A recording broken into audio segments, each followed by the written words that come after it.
वंदे पुरसी चरणारविंदम आजानुलंबित भुजौ कनकावदातौ संकीर्तनैक पीतलौ कोमलायताक्षौ विश्वम्भरो निजबरो जुगधर्मपालौ वंदे जगत्प्रियकरौ करुणावतारौ कालान्नष्टं भक्तियोगं निजं यः प्रादुष्कर्तुं श्रीकृष्ण चैतन्य नाम आविर्भूतस्य पादारविन्दे गारं गारमलियतां चित्तवृन्दं नित्यानन्द नमस्तुभ्यं प्रेमानन्दप्रदायिने कलौ कल्पसुनाशाय जाह्नवापतये नमः वराहपिराभिरामं मृगमदतिलकं कुण्डलाक्रान्तवर्णं पञ्चाक्षं कम्बुकण्ठं स्मितशुभगं मुखं साधरेण स्तवेयुः श्यामं शान्तं शिवंगं रविकरवसनं भूषितं वैजयन्ता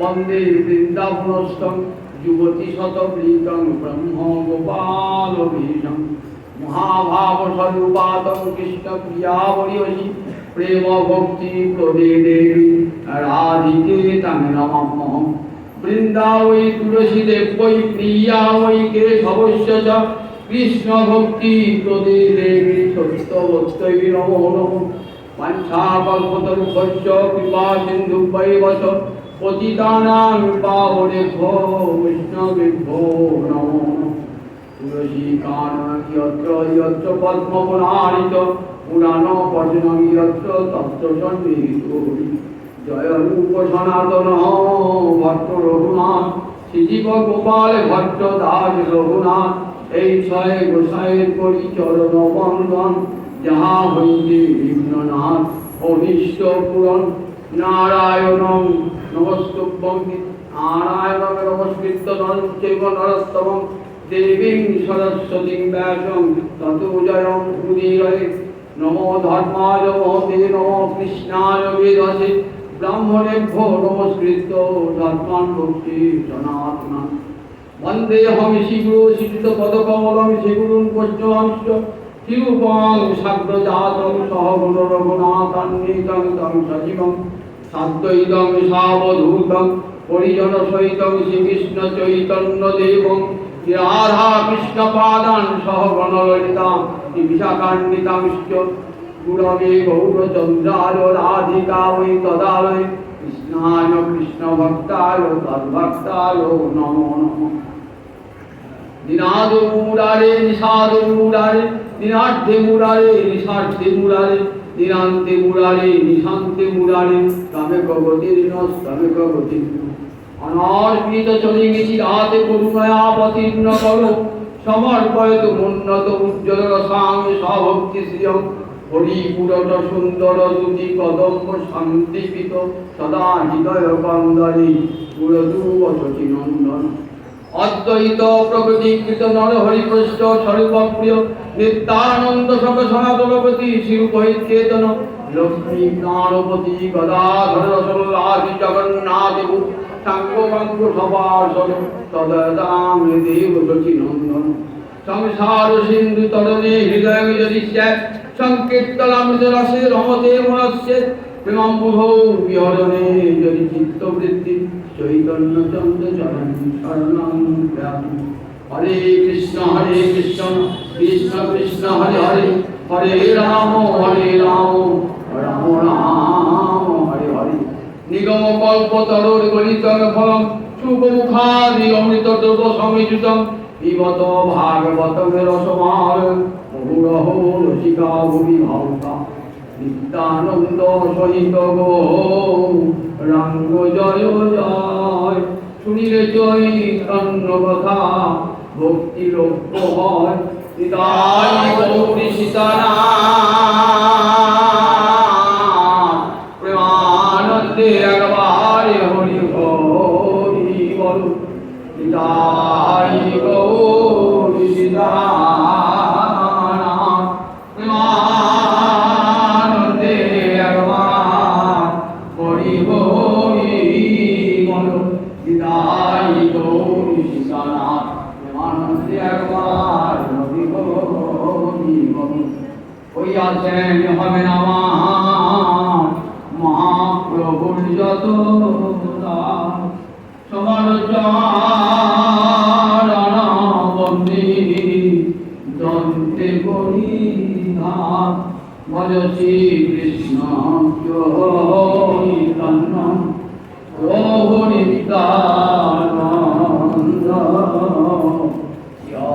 অদ্বৈত গদাধর শিবাসাদি গৌরী ভক্ত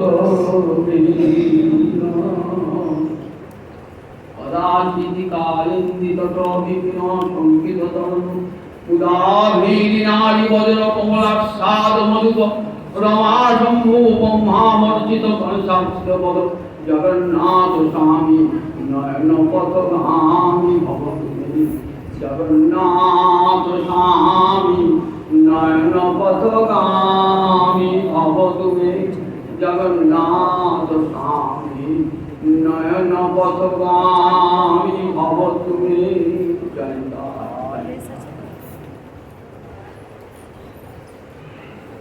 সমবেত ভক্তবৃন্দের চরণে আমার কোটি কোটি দণ্ডবৎ প্রণিপাত।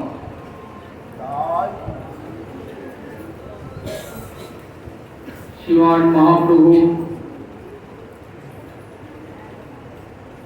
পুণ্য কাশীধামে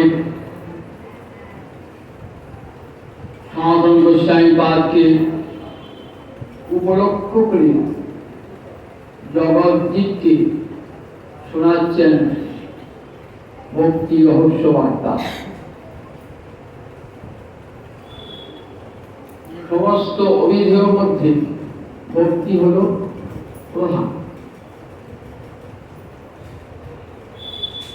সেই ভক্তি অনেকগুলো অঙ্গ রয়েছে।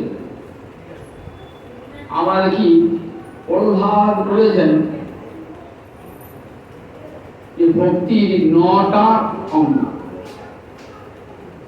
শ্রবণং কীর্তনং বিষ্ণু শরণং পাদ সেবনং অর্চনং বন্দনং দাস্যং সক্ষম আত্মনিবেদনম ইতি পুংসার্পিতা বিষ্ণু ভক্তিশ্চেৎ নবলক্ষণা।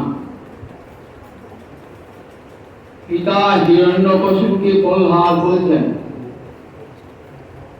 শোনো পিতা, সমস্ত শাস্ত্রের প্রতিপাদ্য বিষয় হল হরিভক্তি।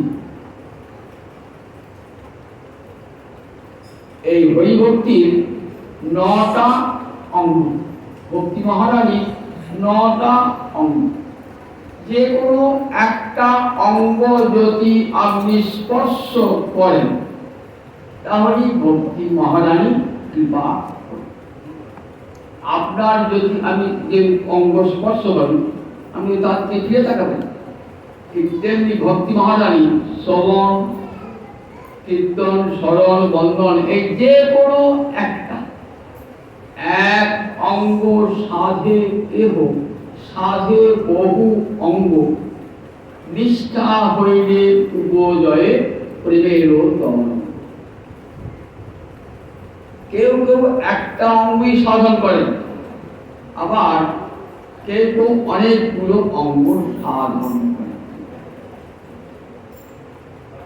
আমরা দেখেছি মহারাজ পরীক্ষিত কেবলমাত্র কানে হরি কথা শ্রবণ করেছিলেন, তারপরে তার কি লাভ হয়েছিল? তার বাঞ্ছিত ছিল কি না রাধা মাধবের সেবা প্রাপ্তি, সেটা তিনি পেয়েছেন। সুখদেব তিনি কি চেয়েছিলেন? গোবিন্দ সেবা প্রাপ্তি। সুখদেব শুধু কীর্তন করেছেন। প্রহ্লাদ কেবল স্মরণ করেছেন, অক্রূর কেবল প্রণাম জানিয়েছেন, লক্ষ্মী দেবী কেবল চরণ সেবা করেছিলেন, পৃথু রাজা শুধু পূজা করেছেন, হনুমান দাস্য ভক্তি আকর্ষিলেন, বলি মহারাজ আত্মনিবেদন করেছেন, অর্জুন সখ্যের দ্বারা কৃষ্ণ প্রাপ্তি হয়েছে। তাহলে যে কোনো একটা অঙ্গ যাজন করলেই কৃষ্ণ সেবা প্রাপ্তি হওয়া। আবার দেখি মহারাজ অম্বরীশ সবকটা অঙ্গই সাধন করেছে। সবই মনো কৃষ্ণ পদারবিন্দয় বচাংসি বৈকুণ্ঠ গুণানুবর্ণনী। মনটাই দিয়ে দিয়েছেন গোবিন্দ চরণে, ফলে সব ইন্দ্রিয়গুলো তার গোবিন্দ সেবায় লেগে গেছে। কথা বলছেন বাক্য যে কেবল গোবিন্দের কথা। বচাংসি বৈকুণ্ঠ গুণানুবর্ণনী। দুটো হাত দিয়ে হরিমন্দির মাত্রা করছেন, দুটি চরণ দিয়ে কৃষ্ণ ক্ষেত্রে গমন করছেন। তখেতে হরিভক্তের চরণ দুলা অঙ্গে মারতেন। তখন এমনি করে অনেকগুলো অঙ্গ সাধন করছেন মহারাজ অম্বরীশ। তাই এক অঙ্গ সাধে কেহ, সাধে বহু অঙ্গ, নিষ্ঠা হইলে উপজয়ে প্রেমের উদয়। এই সাধন ভক্তি কথা বলবার পূর্বে মহাপ্রভু বলতেন যে দেখো, মহৎ কৃপা বিনা কোনো কর্মে ভক্তি নয়, কৃষ্ণ ভক্তি দূরে রঘু সংসার নাহি ক্ষয়। মহতের কৃপা ছাড়া কৃষ্ণ ভক্তি লাভ হয় না।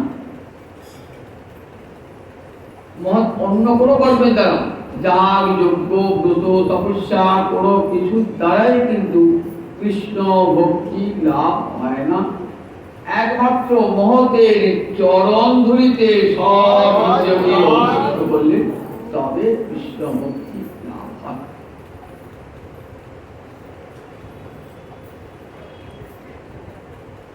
কৃষ্ণই একমাত্র আরাধ্য, এই জ্ঞানটা সাধু সঙ্গ ছাড়া জীবের হয় না। বলছেন দেখুন কৃষ্ণ কেমন তা বলছেন, ভক্তবৎসল বদান্য সমর্থ বদান্য, হেন কৃষ্ণ ছাড়ি পণ্ডিত নাহি ভজে পণ্ডিত। গোবিন্দ কি তার ভক্ত বৎসল, এতখানি ভক্ত বাৎসল্য ভগবানের অন্য কোনো অবতারে দেখা যায় না। ভক্ত বৎসল কৃতজ্ঞ। আপনি যদি এক মিনিটের জন্য কৃষ্ণ ভজন করেন, গোবিন্দ তার প্রতিদান দিয়ে দেন। কৃতজ্ঞ মানে কি? আপনার কথাটা যে স্মরণ করে আছে, আপনার উপকারটা যে বলে দেন, মানে কৃষ্ণের মতন কৃতজ্ঞ জগতে আর কেউ নাই।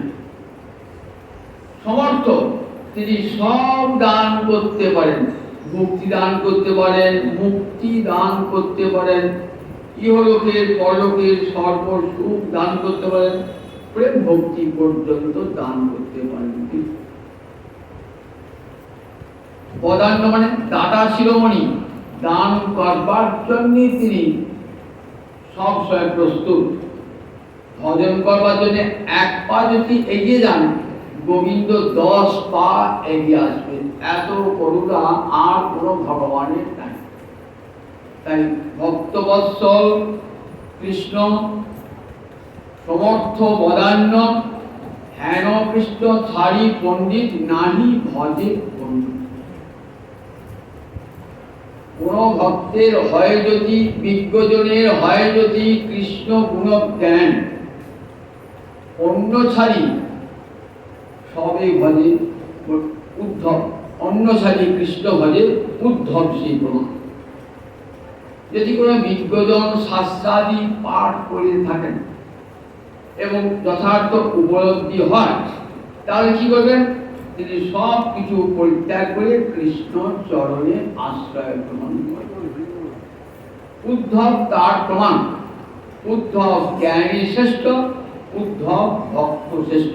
উদ্ধবকে ভগবানের, উদ্ধবের সাথে ভগবানের একটা ব্যবহারিক জগতের পরিচয় আছে, আর একটা পারমার্থিক জগৎ। ব্যবহারিক জগতের পরিচয়টা কি হলো? উদ্ধব হলেন কৃষ্ণের কাকার ছেলে, দেবভাবের ছেলে। তাহলে কাকার ছেলেকে কি বলে? কুল্লতাত ভ্রাতা, খুড়তুতো ভাই। উদ্ধব কৃষ্ণের খুড়তুতো ভাই। কুল্লতাত মানে কি? সংস্কৃতে কুল্লতাত মানে খুড়তুতো, অর্থাৎ কাকা। আবার কি বলে? পিতৃব্য, পিতৃব্য কোনো কাকা। এই পিতৃব্যের পুত্র ছিলেন, দেবভাগের পুত্র ছিলেন উদ্ধব।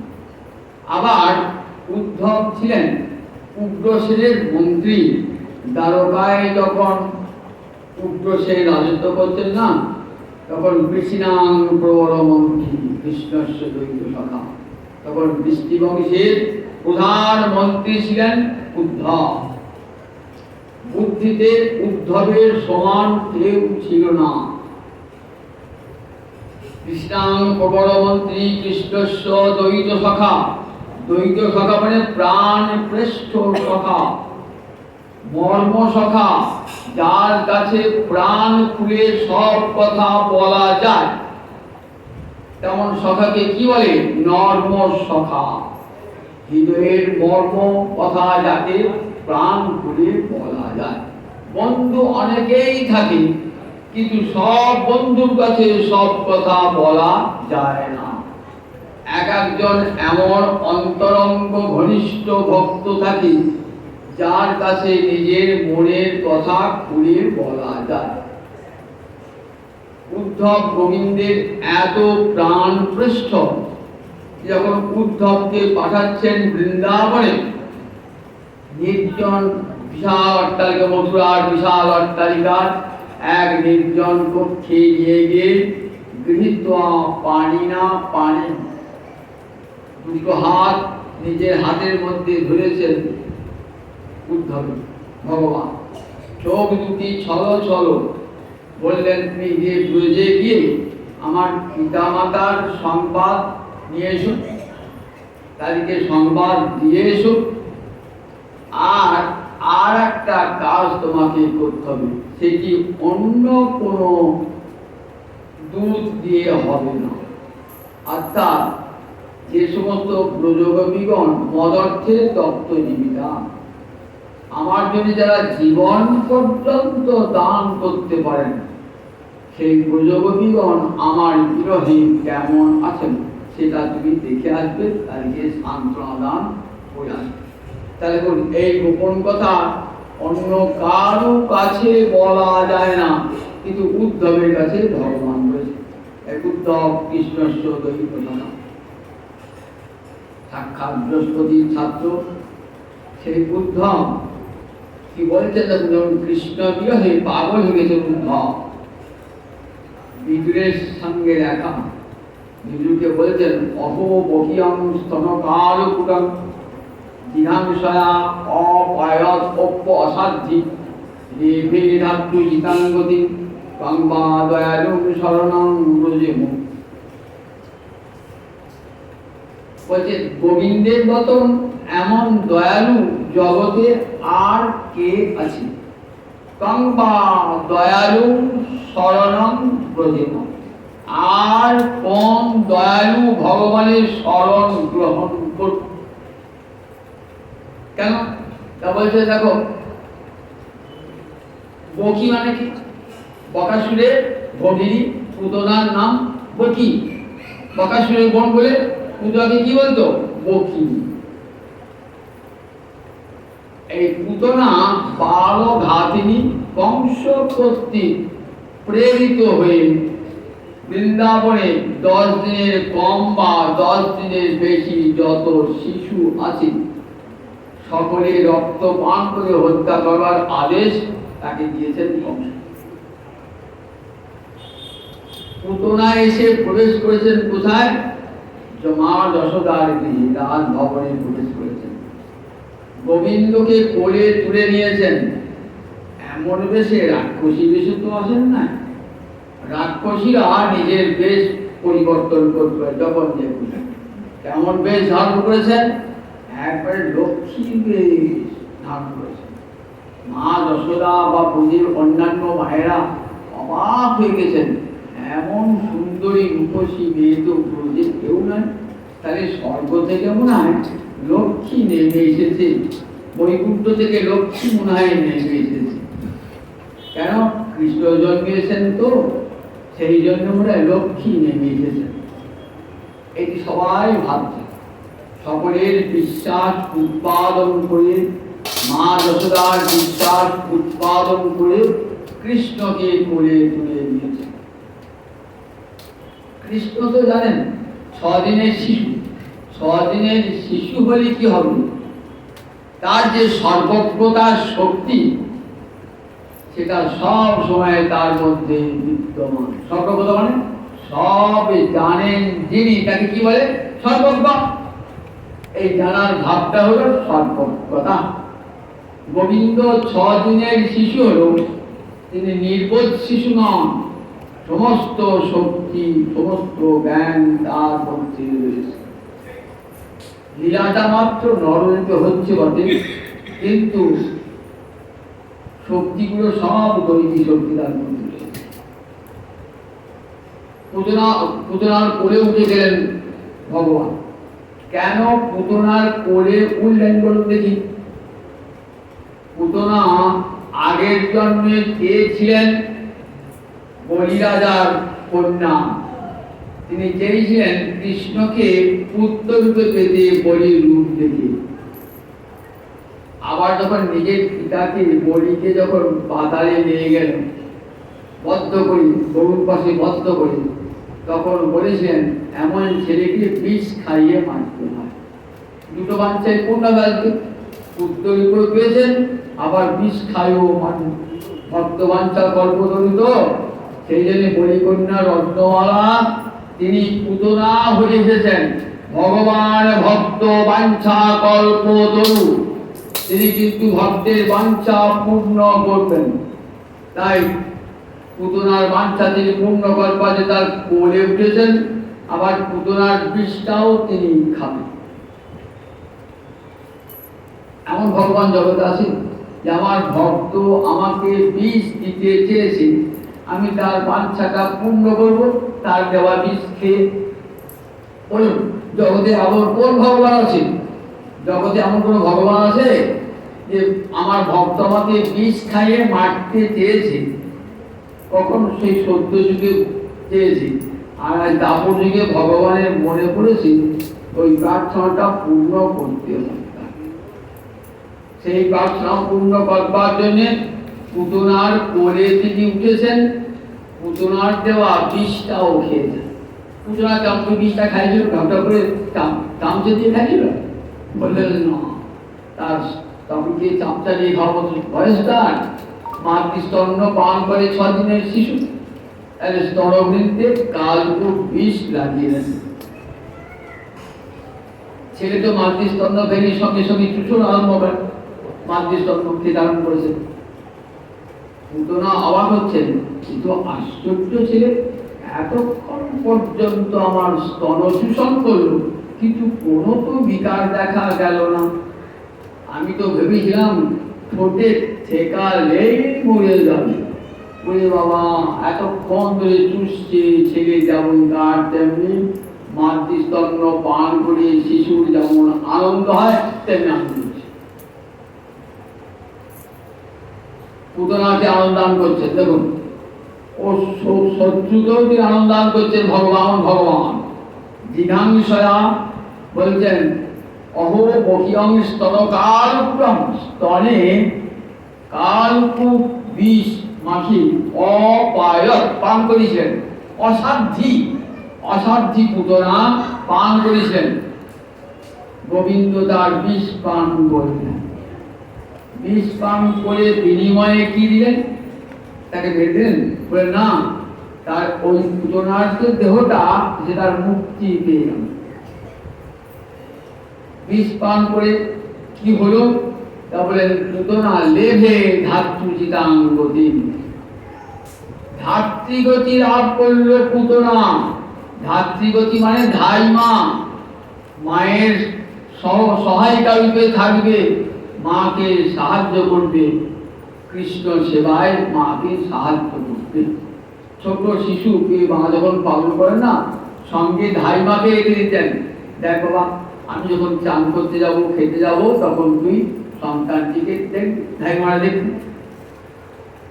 ঠিক তেমনি করে ধাইমার সেবাটা দান করলেন ধাত্রীচিতা, অর্থাৎ মায়ের সমান গতি দান করলেন। মায়ের সমান গতি দান করলেন। বিষ খেয়ে তাকে নরকে পাঠানো উচিত ছিল তো, তাকে নরকে না পাঠিয়ে তাকে কি দান করলেন? না লেভে ধাত্রীচিতাঙ্গতি, ধাত্রীচিত গতি লাভ করলো। বলুন, এমন ভগবান জগতে একটাও দেখেছেন যে বিষ খাইয়েছে, একবার ধাত্রীগতি দান করেছে?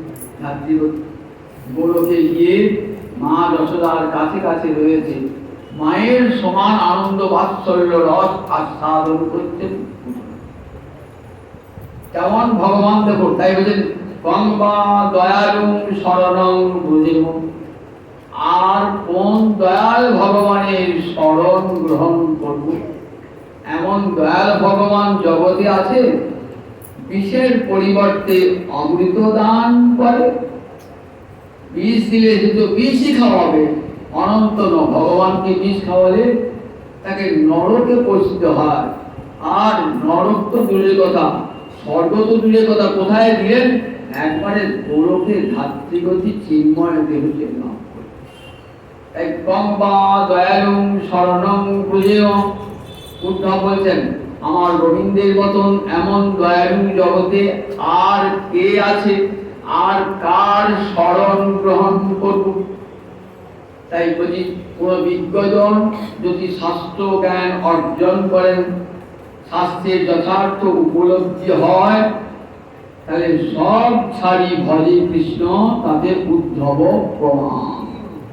সব ছেড়ে গোবিন্দ চরণে, হে গোবিন্দ আমি তোমার হলাম বলে গোবিন্দ চরণে আত্মনিবেদন করেন।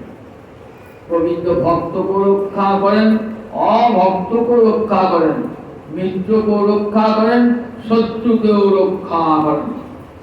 ভগবান বলেছেন আমার প্রিয় কেউ নাই, আমার দেশীয় কেউ নাই, আমার মিত্র কেউ নাই, আমার শত্রু।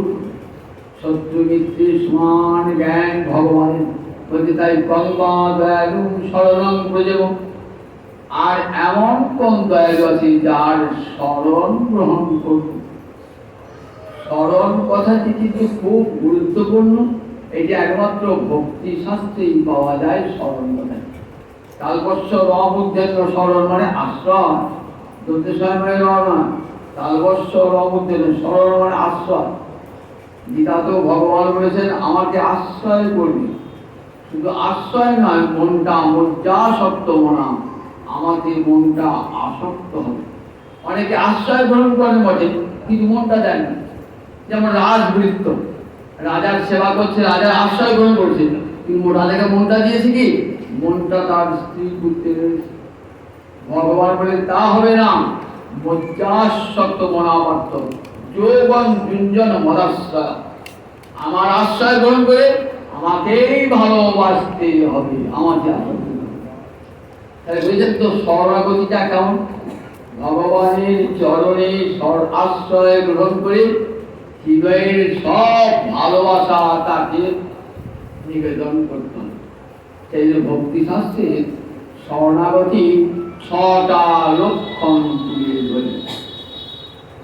মুখে বললে হবে না যে গোবিন্দ আমি তোমার চরণে শরণ গ্রহণ করলাম, মুখে বললে হবে না। শরণাগতির 6টা লক্ষণ কি কি?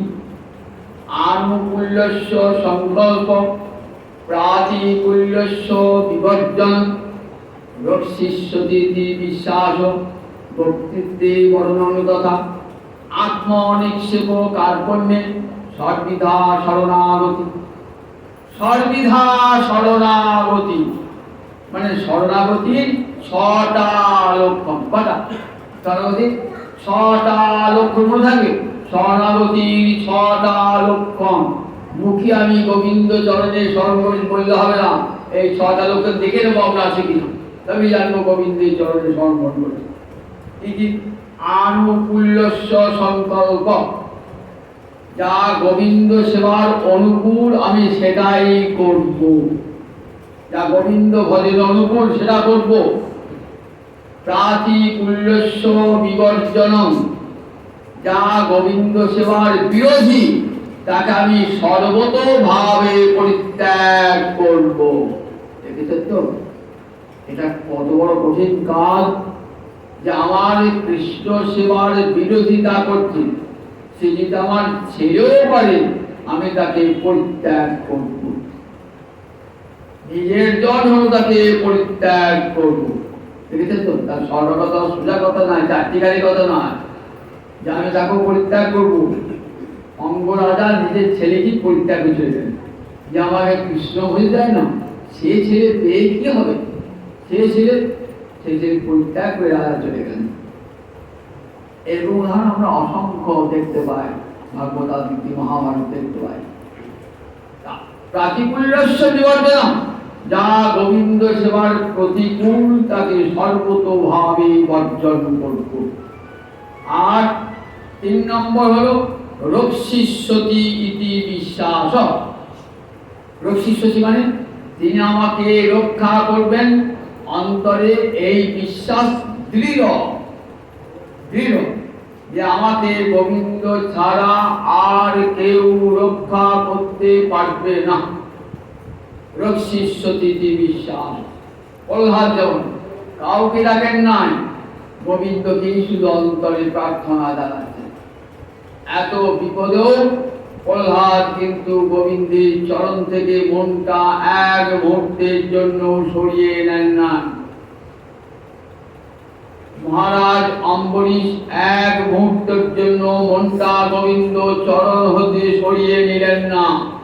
সামনে মৃত্যু এসেছে, তথাপি ডাক্তার নয়, বদ্রী নয়, কেউ নয়, কাকে ডাকলেন? বলে একমাত্র সবচেয়ে যিনি বড় ডাক্তার, ডাকো তারে, ডাক্তারে নয়, ডাকো তারে, ডাকো তারে। যখন জীবনের শেষ অবস্থায় ডাকছেন ভগবান, ঠিক আছে তো? তবে রক্ষিষ্যতি বিশ্বাস, এই বিশ্বাস অন্তরের বক্তৃত্বে বর্ণন কথা। বক্তি মানে গোপ্তা শব্দ অর্থ বুক ধাতু 30 বছর করে গোপ্তা, অর্থাৎ বুক ধাতুতে রক্ষা করা। তিনি একমাত্র রক্ষাকর্তা, জগতে আর কেউ আমাকে রক্ষা করতে পারবে না। প্রহ্লাদ বলেছেন বালস্য নেহ শরণাগত পিতরৌ, পিতামাতার চেষ্টা করে তার নিজের সন্তানকে রক্ষা করব, পারে না। যে এমন কঠিন অসুখ করেছে, পিতামাতা বলছে দেখো ডাক্তারবাবু যত পয়সা দেবে নাও, আমি বাড়ি ঘর সব বিক্রি করবো, নিজেকে বিক্রি করবো, আমার ছেলেকে বাঁচাও। পারো? বাড়ি ঘর বিক্রি করবো, বাঁচাতে পারে না। এই জগতে কে কাকে বাঁচায়? জাহাজ করে যাচ্ছেন, জাহাজটা ডুবে গেল, বাবা আছে, মা আছে, ছেলে আছে, বাবা বলছে বাঁচাও, মা বলছে বাঁচাও, ছেলে বলছে বাঁচাও, কে কাকে বাঁচাবে বলুন দেখি? এই সংসার সাগরে আমরা সবাই ডুবে গেছি। সংসার এবার কি বাঁচাবে? কেউ কাউকে বাঁচাতে পারে না এই সংসারে। অথচ ওরা মিথ্যাটা আশ্বাস, আমার পিতা আছে বাঁচাবে, আমার বন্ধু আছে বাঁচাবে, আমার মা আছে বাঁচাবে, আমার ছেলে আছে বাঁচাবে, কারো বাঁচাবার ক্ষমতা কার নাই, একমাত্র গোবিন্দ ছাড়া কর্তৃত্বে বর্ণন কথা। বিরাট ট্রেন দুর্ঘটনা হয়ে গেল, অনেক লোক বগিতে ছিঁড়ে মরে গেল। দেখলেন একটা শিশু এত ট্রেনের বগি চাপা পড়ো, শ্বাস প্রশ্বাস করবে, কে রক্ষা করলো? কেউ যে রক্ষাকে ছুটে আসে নাই, তাকে গোবিন্দ রক্ষা করেছেন। ভূমিকম্পে কত বাড়ি চাপ হয়ে গেল, কত মানুষ নিয়ে গেল, দেখলে শিশু ঠিক মায়ের বুকের উপর বসে দুধ খাচ্ছে। সেটা কি কথা হলো? সে কথা হলো গোবিন্দ রক্ষা করতে নাকে হরি তো মানে ব্যক্তিত্বের বর্ণম তাহা, তিনি ছাড়া জগতে আর কেউ রক্ষা করতে পারেন না। আর আত্মনিক্ষেপ কাজ করলেন। আর আত্মনিক্ষেপ মানে নিজেকে, হে গোবিন্দ আমি তোমার চরণে নিজেকে নিঃশেষে নিবেদন করে দিলাম। নিঃশেষে আমার বলতে আর কিছুই থাকলো না, আমি তোমার চরণে আত্মসমর্পণ করলাম। শীতল বলিয়া শরণ রইলো অনুটি কোমল পায়। রাধারানী বলছেন না, শীতল বলিয়া শরণ রইলো অনুটি কমল পায়। সংসারের সকল জ্বালা থেকে নিবৃত্তি পেতে গেলে ওই গোবিন্দের চরণ কমলের ছায়া কি সব আশ্রয় পাওয়া যায়।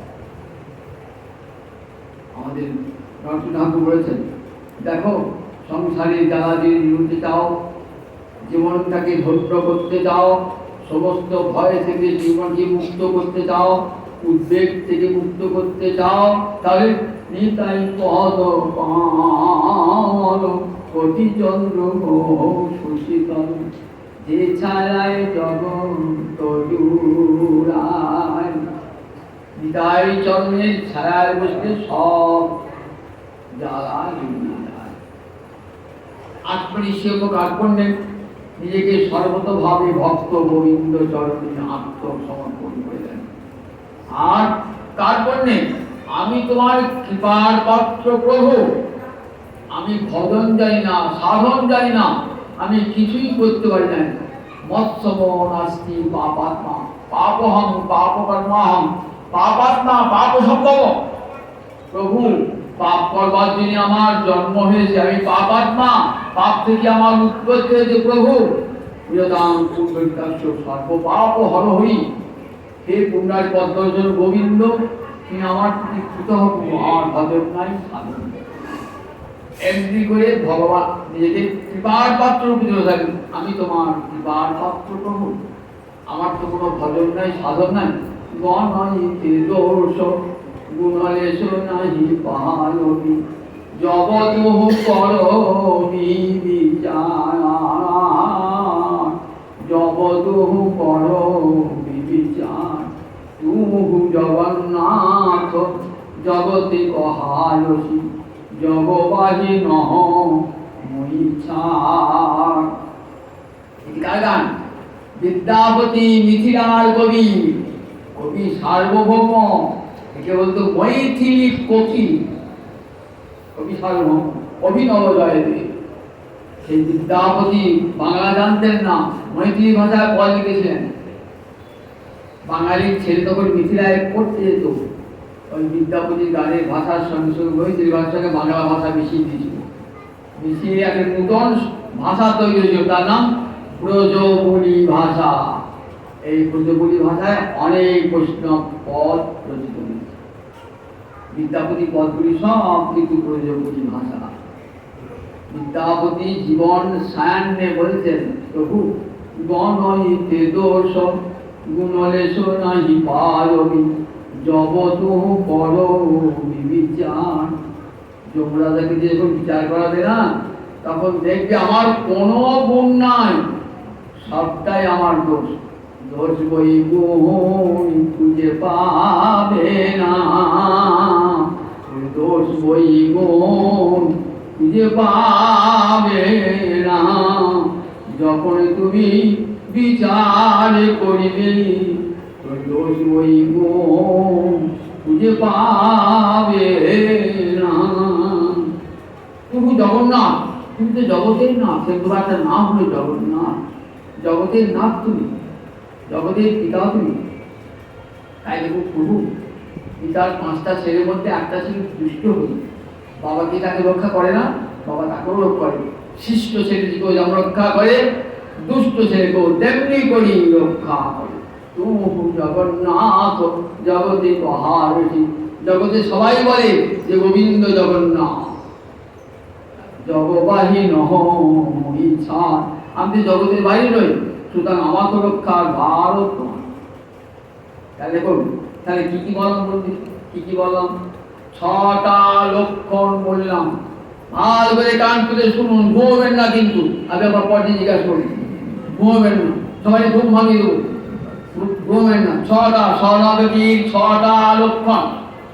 1 নম্বর লক্ষণ হলো আনুকূল্যের সংকল্প, 2 নম্বর হলো প্রাতিকূল্যের বিবর্জন, 3 নম্বর কি হলো রক্ষা করবেন এই বিশ্বাস, 4 নম্বর তিনি একমাত্র জগতের রক্ষাকর্তা, 5 নম্বর নিজেকে নিঃশেষে গোবিন্দ চরণে আত্মনিবেদন, 6 নম্বর আমি তোমার কৃপার পাত্র এই ভাব।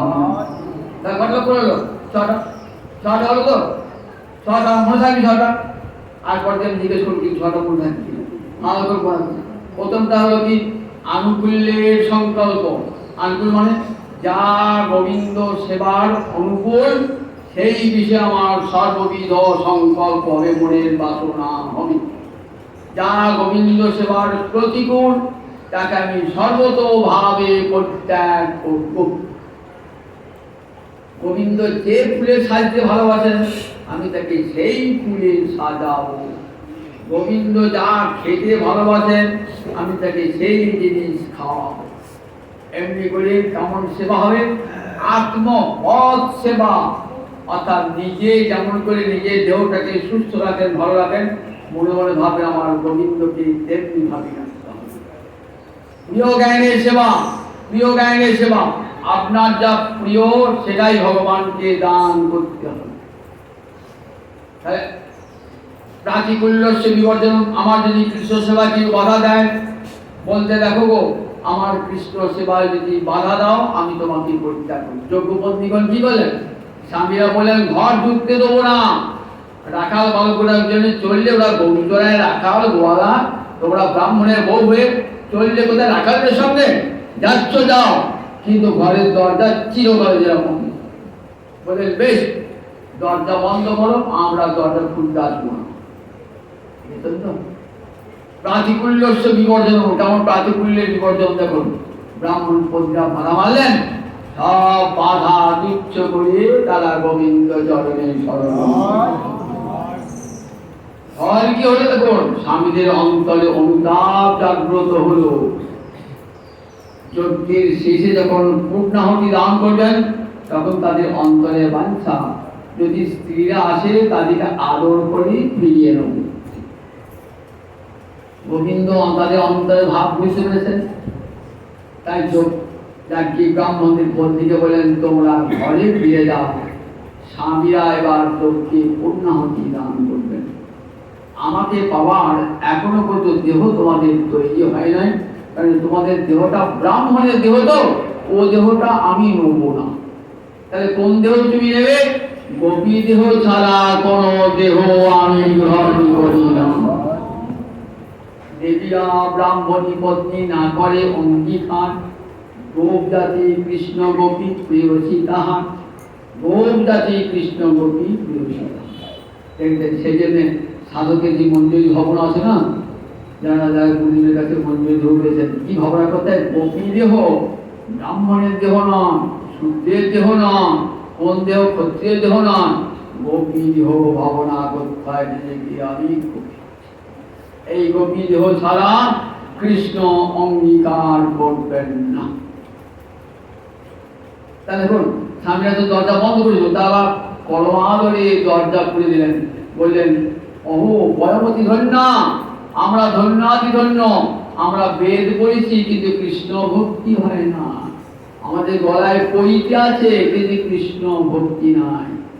আমরা যজ্ঞে আহুতি দান করি, ওঙ্কার মন্ত্র উচ্চারণ করি, কিন্তু ওঙ্কারের যিনি আধার সেই গোবিন্দকে আমরা ডাকি না।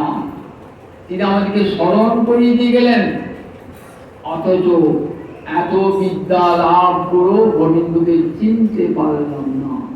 শাস্ত্র জ্ঞানে যে গোবিন্দ পাওয়া যায় না, এটা গোবিন্দ দেখিয়ে দিয়ে গেলেন। দেখো কত শাস্ত্র করেছো, তথাপি গোবিন্দ চিনতে পারলেন না। উঁচু কুলে জন্মেছ, গলায় পইতে নিয়েছ, যজ্ঞে আহুতি দান করছো। দেখো আমি যে চাইলাম তোমার কাছে অন্ন চাইলাম দুটি, তাও দিলে না, আমার সখা বোনকে ফিরিয়ে দিলে কটু কথা বলি। দেখেছেন তো, অহরহ সারা মাস স্মরণ করিয়ে দিলেন, তথাপি ভগবানকে জানতে পারলেন না। শাস্ত্র কি দেখালেন যে ভগবানকে বেদ পাঠও জানা যায় না। ন্যায়বাত্মা প্রবচন পরবে ধয়ান বহুনা সুতেন, বেদ মন্ত্রের সঙ্গে ভাগবতে অর্থ মিলিলেন। ন্যায়বাত্মা প্রবচনজ্ঞ, এই পরমাত্মা ভগবানকে প্রতিষ্ঠ বচনের দ্বারা পাওয়া যায় না, বেদ বিদ্যার দ্বারা পাওয়া যায় না ভগবানকে। তাহলে তিনি কৃপা করে যাকে বরণ করে নেন, কৃপাটা যে কোথায় হবে কেউ বলতে পারে না। কৃপাটা ব্রাহ্মণকে কৃপা না করে চন্ডালকে কৃপা করলেন। রামচন্দ্র গিয়ে ঋষিদের ঘরে না ঢুকে কোথায় ঢুকলেন? এক চন্ডালিনী সবরী। কোথাও গেলেন না, ঋষিদের আশ্রমে গেলেন না, রামচন্দ্র ঢুকলেন কোথায়? সবরী চন্ডালিনী। তাহলে দেখুন কৃপা কোথায় গেল? ঋষিরা বেদ পাঠ করছে, ঋষিরা কত কঠোর কিছু সাধ করছে, রামচন্দ্র তাদের গিয়ে গেলেন না। ওই চন্ডালিনী সে বেদ পাঠও করে নাই, আর কোনো কিছু সাধনও করেন নাই, সে শুধু রামচন্দ্রকে ভালোবাসে, সমস্ত হৃদয় গোবিন্দতেই প্রেম ভালোবাসা। গেলেন সবরী বলে হাঁক দিয়েছেন। কতদিনের সেনা সবরী, সবরী নয়ন জলে ভাসছেন। তখন ৮০ উপর বয়স হয়ে গেছে, ১৬ বছর বয়সে সংসার গেছে। দেখছেন তো, সাধনটা তাড়াতাড়ি হয় না। আমরা ফল পাচ্ছি না, ফল পাচ্ছি না, ফল পাচ্ছি না, আমরা করতে এই বাদ হজম করছি।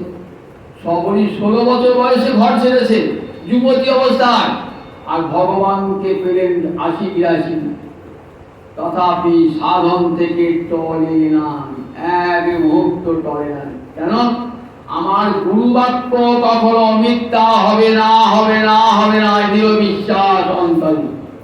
একদিন না একদিন ভগবান রামচন্দ্র আমাকে কৃপা করবেনই। কোথায় তপস্যা করছে দেখুন, কোথায় সবরী চন্ডালিনী ফল এনে রামচন্দ্রকে নিবেদন করছে। রামচন্দ্র জানতে পেরেছেন অন্তরে সবরী আমাকে কাতর স্বরে রাখছে, অন্তরে যাবে তো এসে কৃপাটা করলেন। হনুমানকে কৃপা করলেন, বিভীষণ রাক্ষসকে কৃপা করলেন। দেখেছেন তো, কৃপা তো এই ব্রাহ্মণে দিয়ে কৃপা গেল না, গেল কোথায়? তাই দেখুন কৃপাটা সকলের জন্য ভগবান যেমন সাধন করতেন তেমনি কৃপাটা লাভ হবে। বর্ণ বা কুল দেখে হবে না, আপনার গলায় পইতেটা দেখে কৃপা করতে আসবেন না, আপনার অন্তরে ভগবানকে কতখানি ভালোবাসেন সেটা দেখেই ভগবান। আত্মা বিভিন্ন তনুসাম তার কাছে নিজ স্বরূপটা প্রকটিত করেন। যে ভগবানকে ভালোবাসেন প্রাণ দিয়ে, তাকে যদি কৃপা করেন তার কৃপার আলোকেই ভগবানকে দেখা যায়। ভগবান তার কৃপা ছাড়া তাকে দেখা যায় না। তাই দেখুন বললেন যে ৬টা লক্ষণ বললেন, প্রাতিকূল্যস্য বর্জনম, সমস্ত প্রতিকূলতা সবই তার প্রতিকূলতা পরিত্যাগ করে। বাবা ঠিক করছে উপযুক্ত পাত্রের সঙ্গে বিয়ে দেবে না, আর বাবা মায়ের কাছেই থাকে। যে বাবা মা আমার রাম ভজনে বিয়ে দিতে পারে চলে এলেন। দেখেছেন তো, প্রাতিকূল্যস্য বিবর্জন, রক্ষী সতী বিশ্বাস গোবিন্দ রক্ষা করবেন। হরিদাস ঠাকুরকে ২২ বাজের প্রত্যাঘাত করছে, এখন বাবারে মারে ভয় কাঁদেন নাই, গোবিন্দ রক্ষা কর। এদেরও তো গোবিন্দের দেওয়া, যদি গোবিন্দ রক্ষা করে রক্ষা হবে, হবে না। তিনি একমাত্র যখন রক্ষা করতে তার বিশ্বাস ব্যক্তিত্বেই বর্ণন করা। নিক্ষেপ নিজেকে সম্পূর্ণভাবে নিক্ষেপ কি করেছেন? বলি মহারাজ আত্মনিবেদন করেছেন, প্রভু আমার সব অহংকার চূর্ণ হয়ে গেল, আমার সকল বড় সকল অহংকার চূর্ণ হয়ে গেল, আমার সকল অহংকার ঘুচাও দিয়ে চোখের সকল অহংকার বড়ি বুঝে গেছি। নিঃশেষে নিবেদন করলেন গোবিন্দ চরণে নিজেকে, দাও প্রভু তোমার ওই চরণ দুখানি আমার মাথায় দাও প্রভু, মাথা পেতে গোবিন্দ চরণ নিয়ে চলে গেলেন কোথায়? বলিকে সুন্দরী কত বড় কৃপা লাভ হল বলতে বললেন, বলি আমি তোমার দুয়ারে তোমার দাঁড়ি প্রহরী হয়ে রইব। আত্মনিবেদনের ফল কি হয়ে দেখুন, কতখানি পাওয়া ভগবানকে। ভগবানকে আমন্ত্রিত পেয়েছে, বলেছেন যখনই তোমার বিপদ আসবে আমাকে স্মরণ করবে, দেখবে আমার দুয়ারে গোবিন্দ সুদর্শন চক্রে দাঁড়িয়ে রয়েছে। আর আমি তোমার কৃপার পাত্র প্রভু, আমি কি তোমাকে বুঝতে পারি প্রভু? হরিদাস ঠাকুর বলছেন, গোবিন্দ বলছেন, গৌরী বলছেন, হরিদাস তুমি চলে গেলে আমি কাকে নিয়ে থাকবো? বলছেন, প্রভু এই পৃথিবীতে কত কোটি কোটি পিপীলিকা আছে, একটা পিপীলিকা যদি মরে যায় তাহলে ধরিত্রীর কি ক্ষতি হয়? তাই তোমার মতন কোটি অনন্ত কোটি ব্রহ্মাণ্ডে তোমার অনন্ত কোটি ভক্ত প্রভু, আমি একটা পিপীলিকা তুল্য, তাই তোমাকে আমি মরে গেলে কি হবে প্রভু? আমি মরে গেলে কি হবে প্রভু? বলছি না না, তোমাকে আমি কাকে নিয়ে থাকবো? দেখেছে তো ভগবানের কথাখানি, কৃতজ্ঞ ভগবান বলছে আমি কাকে নিয়ে থাকবো? হরিদাস। তখন হরিদাস চলে গেছে না, মহাপুরুষ চোখের জলে ভাসছে। হরিদাস আসিল পৃথিবীর শিরোমণি, তাহা বিনা রত্ন শূন্য হইল মেরিনি। দেখেছেন ভগবান কত ভক্তবৎসল ভগবান, তার প্রিয় ভক্তকে কত আঘাত দান করেছে। ভগবান নিজে সে তার পৃষ্ঠে লগ্ন হয়েছেন। হরিদাস এতটুকু যাতনা অনুভব করে না। কেন করে নাই? বলেন চাবুকের আঘাত সব গৌরহরি অঙ্গে লেগেছে। গৌরহরি তিনি মহাপ্রকাশে যে গৌরহরি দেখালেন, দেখো হরিদাস তুমি সেদিকে বলেছে তো বাঞ্ছা পূর্ণ করেছিলাম। তুমি কি বলেছে? মোর এসব জীবের কৃষ্ণ করহ মোষা, মোর তোহে এসব আর বহু অপরাধ। হে গোবিন্দ, আমাকে যারা মারছে তাদের তুমি কৃপা করো, কৃপা করো, তাদের অপরাধ নিও না। দেখেছেন ভক্তের স্বভাব কেমন? ভক্তকে চাবুকে মারছে আঘাতে আঘাতে আঘাতে, দেহ ক্ষতবিক্ষত। বলছেন হে গোবিন্দ, এদের অপরাধ নিও না, এদিকে ক্ষমা করো প্রভু, এদিকে ক্ষমা করো। তাই তো তোর কথা শুনে আমি আসতে পারলাম না, সুদর্শন চক্রে আসলাম। আমার যে ভক্তাপরাধী, আমি সুদর্শন চক্র দিয়ে খণ্ড খণ্ড কিন্তু আসতে পারি নাই। তোর প্রার্থনা পূর্ণ করবার জন্যে আমি তোর অঙ্গে লগ্ন হলাম। দেখ পিঠে চাবুকে যতগুলি দাল সব আমার পিঠে। তাহলে কিবার পাত্র এই বোধ, তাহলে 6টা লক্ষণ শুনে গেলেন তো, 6টা লক্ষণ, শরণাগতি 6টি লক্ষণ। গোবিন্দ চরণে নিজেকে, হে গোবিন্দ আমি তোমার চরণে প্রবদ্ধমান হলাম। আমি তোমার চরণে প্রবদ্ধমান মানে তোমার চরণে প্রবৃত্তি মানে শরণাগতি গ্রহণ করলাম। এই শরণাগতি যখন গ্রহণ করবেন তখন সব রক্ষার ভার গোবিন্দ নিয়ে নেন। সেটি কেমন করি আমার আগামী দিন শোনাব। আগামী বৃহস্পতিবার দমলতলা মন্দিরে, রাধা মাধবের মন্দিরে ভাগবত শাসন। আর একটা কথা বলে দিন, 22শে আষাঢ় রক্ত, তার একদিন আগে গুন্ডিচা মার্জন লীলা হবে। ওদিন আপনারা সবাই ঝাঁটা নিয়েছে গৌরাঙ্গ মন্দির পরিষ্কার করবে। তার আগের দিন রাঘবের ঝাড়ি সমর্পণ লীলা। রাঘবের নাম শুনেছে তো, দণ্ডমোৎসবের দিন নিতাই চাঁদ কোথায় এসেছিলেন? রাঘব পণ্ডিতের গৃহে, যার গৃহে রাধা নিরঞ্জন করছেন। সেই রাঘব পণ্ডিতের বোন ছিল, তার নাম দময়ন্তী। দময়ন্তী এত গৌরহরিকে ভালোবাসতেন, নারী বলে গৌরহরিকে দর্শন করতে পারেন নাই, দূর থেকে দর্শন করতেন। গৌরহরি সারা বছরের খাবার কি কি করেছেন দেখুন, আম সত্ত্ব, আম তেল, চিড়ে ভাজা, চিড়ের নাড়ু, মুড়ির নাড়ু, নারকেলের নাড়ু, কত প্রকার, আম কাসুন্দি, ঝাল কাসুন্দি, কত কাসুন্দি সব তৈরি করে রাঘব পণ্ডিতকে দিয়েছেন। রাঘব পণ্ডিত ঝাড়ি করে তার শিষ্যকে দিয়ে বয়ে আনছে কোন দিন? ঠিক গুন্ডিচা মন্দির মার্জনের আগের দিন রাঘব প্রসাবে। রাঘবের সঙ্গে আরেকদিন যাবেন, কে যাবেন? শ্রীধর, কলা বেচার শ্রীধর, সেও যাবে থোর মোচা কলা নিয়ে। আমি গত বছর কাজ করেছিলাম। এবার আমার বড় ছিল তার একটা পরিকল্পনা যে আমাদের রাধা মাধবের মন্দির হতে রাঘবের ঝালি নিয়ে আসবেন।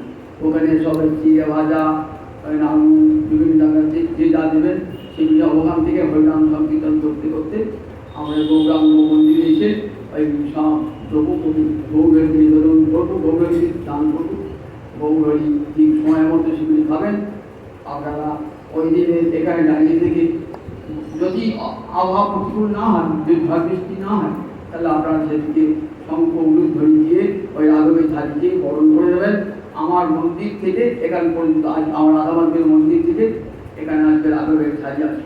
সবার কেউ জানে না রাঘবের ঝালি কি, অনেকেই জানেন না গৌরী রাঘব পণ্ডিত এই 1300 পূর্বে সেই লীলাটি হবে। আর ওই দিন শুক্রবার হচ্ছে, আমার তো পাঠ থাকবে না। যদি বলেন কর্তৃপক্ষ ওই যাবে রাঘবের ঝালি সমর্পণ শোনাবো আপনার, নইলে রাঘবের ঝালি সমর্পণ করে চলে যাবো। আপনারা এই সেই রাঘবের ঝালি সমর্পণ করে দেবেন। আর রবিবার দিন সেই রথের কথা শোনাবো। জয় জয় আসবেন।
যেটা পর্বের